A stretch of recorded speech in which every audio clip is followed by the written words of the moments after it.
Olá, esse vídeo é para falar um pouco mais sobre Jeffrey Dahmer, o monstro de Milwaukee.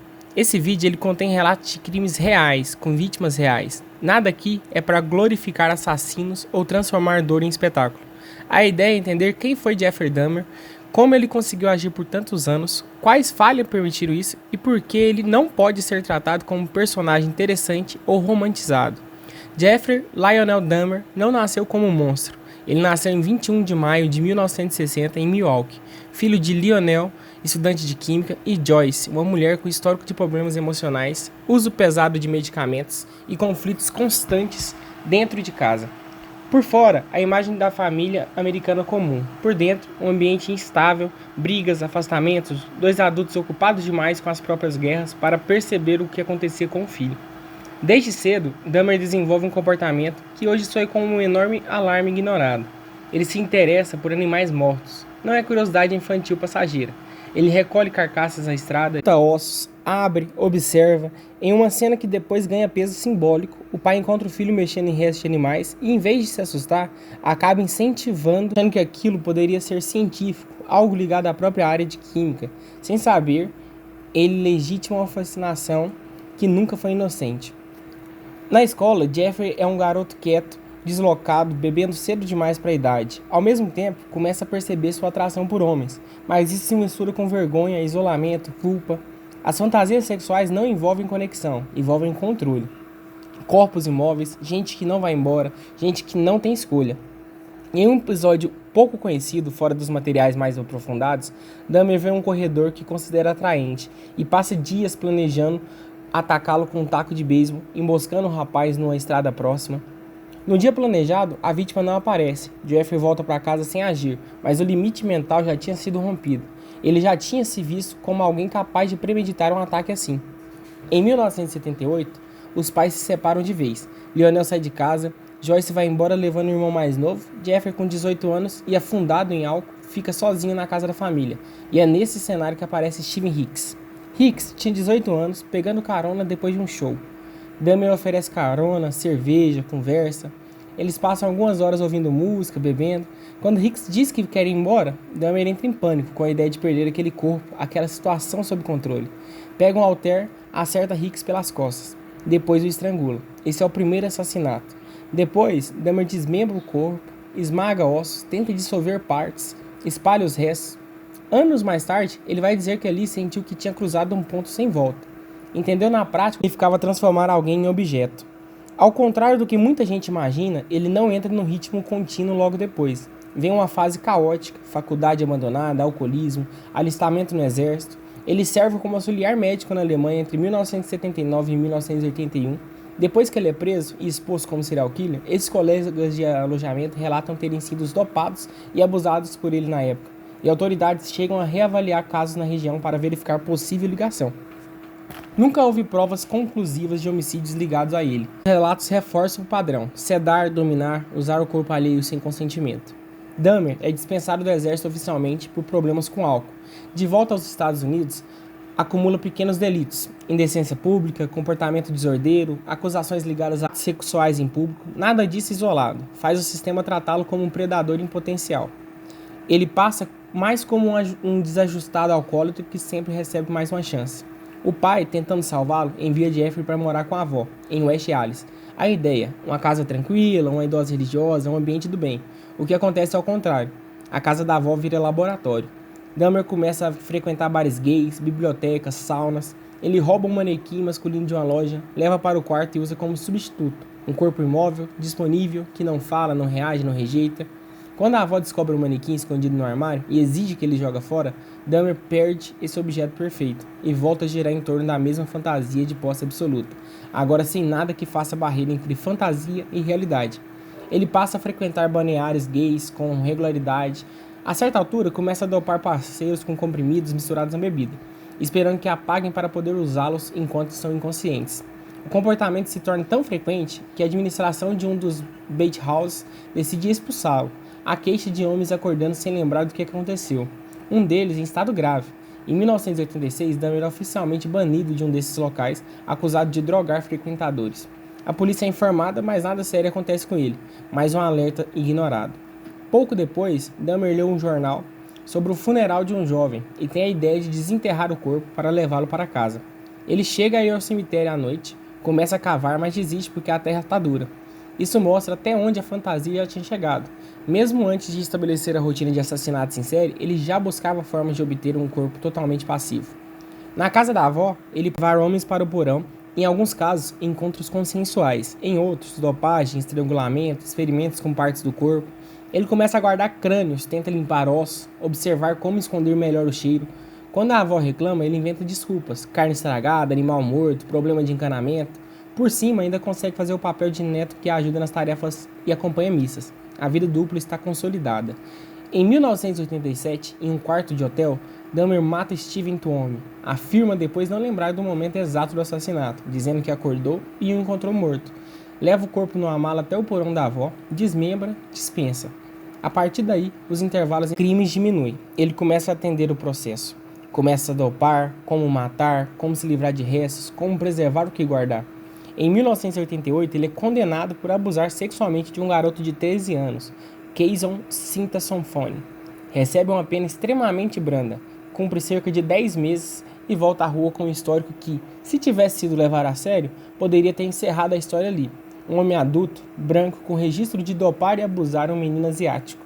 Mesmo assim, ele ganha de volta a sua liberdade, um pequeno apartamento e mais uma chance de se esconder à vista de todos. Em 1990, Dahmer se muda para Oxford Apartments, apartamento 213, em Milwaukee, um prédio velho de aluguel barato, majoritariamente ocupado por pessoas negras, imigrantes e trabalhadores pobres. É o cenário ideal para alguém que se beneficia do racismo, homofobia e descaso policial. Dentro do 213, ele monta seu território definitivo. Fotos polaroides detalhadas de todas as fases, corpos vivos, dopados, mortos, desmembrados, crânios cuidadosamente limpos, um tambor azul, que ficou famoso depois, com torso dissolvendo em ácido, partes no freezer e na geladeira, um esboço mental de um altar, mesa preta, crânios alinhados, velas, um grande espelho se cercado pelas próprias vítimas como troféus. Não é invenção de série. Esse plano foi descrito por ele e registrado em relatório oficial. Entre 1990 e 1991, o padrão está completo. Ele aborda homens em bares, ruas e estações quase sempre oferecendo dinheiro para fotos ou bebida. A maioria das vítimas. Homens negros, asiáticos, latinos, garotos gays, alguns menores de idade, alguns imigrantes, alguns vivendo à margem, pessoas que aos olhos de uma polícia preconceituosa soavam menos urgente. Ele sabia disso e usava isso. Já em casa, ele os dopava, quando estava inconsciente estrangulava. Em vários casos praticava necrofilia, em outros iniciava experiências para criar uma espécie de zumbi.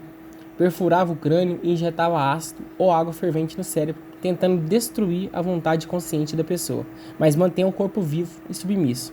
A ideia era criar alguém que respirasse, mas fosse completamente objeto. Algumas vítimas sobreviveram por pouco essas tentativas e morreram logo depois. Outras foram imediatamente destruídas pelo procedimento. Os interrogatórios, os dossiês do FBI e as provas periciais confirmam esse método. Havia também um lado teatral, perturbador, que muita gente só ouviu falar por alto. Relatos apontam que Dahmer assistia repetidamente O Exorcista 3 e O Retorno de Jedi, antes de sair para caçar vítimas, entrando num tipo de transe. Há evidência de que ele chegou a usar lentes de contatos amarelas, inspirada em figuras como o Imperador Palpatine, para se sentir menos humano, mais poderoso, quando se olhava no espelho e enquanto encarava as vítimas. Não é fantasia inventada depois, esse detalhe aparece em fontes ligadas à defesa e à investigação do caso. Enquanto isso, as reclamações no prédio aumentavam, cheiro insuportável, barulhos estranhos, sons no meio da noite. Dahmer sempre tinha uma justificativa pronta. Carne estragada, peixe podre, problema na geladeira, produtos químicos do trabalho. A administração aceitava, a polícia, quando aparecia, se contentava com respostas rápidas. O apartamento 213 estava constantemente a um passo de ser descoberto e era sistematicamente protegido por desatenção e preconceito. O episódio mais revoltante dessa história acontece com Konerak Cinta Sonfone, 14 anos, irmão mais novo do menino que Dahmer já havia abusado antes. Na madrugada de 27 de maio de 91, Konerak, dopado e brutalmente ferido, consegue sair do apartamento, nu, cambaleando, sangrando. 3 mulheres negras da vizinhança encontraram o garoto e chamam a polícia. A cena é clara, um menor em extremo perigo. Quando a viatura chega, Dahmer, calmo, aparece e diz que aquele é seu namorado de 19 anos, que está bêbado demais.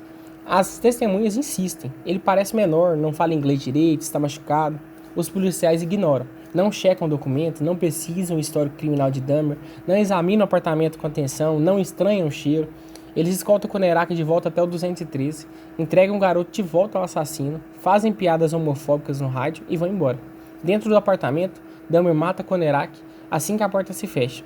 Só mais tarde, gravações, relatórios e decisões judiciais vão expor que aqueles policiais foram demitidos, depois reintegrados, e um deles viraria presidente da Associação Policial de Milwaukee. Um tapa na cara das famílias. Esse episódio não é só erro, é a prova concentrada de tudo que sustentou Dahmer. Racismo, homofobia, negligência institucional, desconfiança automática de moradores negros e testemunhas mulheres, credibilidade automática dada ao homem branco, articulado que dizia, tá tudo bem. No entorno, figuras como Glenda Cleveland fazem o oposto. Ela liga diversas vezes para a polícia, relatando gritos, comportamentos estranhos, suspeitas sobre Dahmer. Ela tenta, insiste, alerta, mas a voz dela, mulher negra, moradora de bairro pobre, pesa menos do que a palavra do assassino. Décadas depois, Glenda seria reconhecida como alguém que tentou impedir o que acontecia ali. A queda de Dahmer acontece por uma sequência de decisões que, pela primeira vez, vão na direção certa. Em 22 de julho de 1991, Jeffrey aborda 3 homens oferecendo dinheiro para fotos. Um deles, Tracy Edwards, aceita ir ao apartamento. Lá dentro, percebe o cheiro forte, vê o tambor azul, nota a atmosfera estranha, o filme de terror na televisão, a arma, as algemas. Dahmer tenta algemá-lo, ameaça, alterna entre calmaria e explosões. Em um momento de descuido, Tracy consegue atingir Dahmer, fugir do apartamento, correr algemado pela rua até encontrar uma viatura. Dessa vez, os policiais resolvem subir. No apartamento 213, encontram primeiro os polaroids. As fotos em sequência mostrando homens antes, durante e depois da morte. Corpos esquartejados, partes reorganizadas. Não há mais como dizer que é nada além de assassinato. Em seguida, encontram crânios, ossos e o tambor com restos, cabeças na geladeira. É o fim, Dahmer é preso ali mesmo. Na delegacia, Dahmer fala muito. Ele descreve como escolhia as vítimas, como dopava, como matava, como tentava criar zumbis, como montou o altar, como se desfez dos corpos. O FBI entra para ajudar na análise minuciosa, cruzam relatos, fotos, laudos, restos mortais. A cooperação dele não é um ato de bondade, é quase um catálogo frio do próprio rastro. Ele organiza sua história como se estivesse narrando um inventário de horrores. Em 1992, ele vai a julgamento em Wisconsin, acusado de múltiplos assassinatos.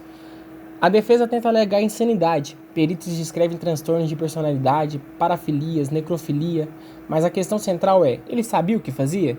As provas mostram que sim.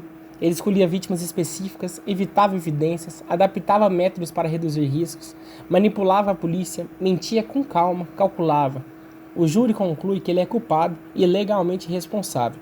Jeffrey Dahmer é condenado a 15 prisões perpétuas em Wisconsin, mais uma em Ohio, tomando 16 sentenças consecutivas, sem chance real de liberdade. Na prisão, Dahmer continuava provocando. Há relatos de que ele fazia piadas com comida, ou dando pedaços para lembrar partes humanas, zombando dos crimes na frente de outros detentos. Em 28 de novembro de 1994, enquanto fazia tarefas de limpeza com 2 presos, é atacado com a barra de ferro por Christopher Scarver.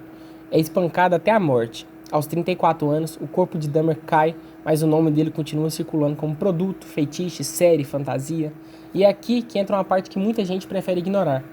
O caso Dahmer virou série, filme, podcast, camiseta, surgiram fãs, cartas, gente defendendo, gente romantizando, gente achando diferente, intenso. Várias famílias das vítimas criticam abertamente esse tipo de tratamento. Obras feitas sem consulta, sem respeito, transformando o assassino em protagonista de entretenimento, enquanto os mortos viram figurantes, ou referência rápida. Por trás das manchetes estão os nomes: Steven Hicks, Steven Tuomi, James Dockstader, Richard Guerreiro, Anthony Sears, Raymond Smith, Edward Smith, Ernest Mayo, David Thomas, Kurt Stroger, Errol Lindsey, Tony Hughes, Konerak Sinta-Sonfone, Matt Turner, Jeremiah Weinberg, Oliver Lace e Joseph Bradhoft. Cada um desses nomes tinha família, rotina, sonho, defeitos, vida. Nenhum deles nasceu para ser parte da história do Dahmer. Eles foram atraídos por um predador e muitas vezes pelo sistema que deveria proteger. Jeff Dahmer não é importante porque é genial, único ou interessante. Ele é importante porque expõe tudo o que deu errado ao redor dele. Uma família que não enxergou, instituições que não reagiram, uma polícia que acreditou no homem branco e ignorou mulheres negras apavoradas, um sistema de justiça que foi brando com abusos anteriores. Um contexto em que a vida de homens negros, gays, imigrantes e pobres valia menos no papel. Quando a gente fala dele aqui, não é para alimentar fascínio por monstros. É para lembrar que monstros como ele só prosperam quando muita gente escolhe não ver o óbvio. Se você chegou até aqui, lembre-se, esse vídeo é sobre as vítimas, sobre as falhas, sobre o contexto. E nos próximos casos que a gente vai trazer no canal, a ideia é a mesma. Contar a história inteira, sem romantizar ninguém, sem copiar conteúdos, com respeito a quem perdeu a vida e com o pé firme na realidade. Se você está curioso para ver outros casos semelhantes a esse, com essa mesma narrativa, se inscreve no canal, deixa seu like, ativa o sininho, que a gente está começando e a gente vai trazer muito conteúdo para vocês.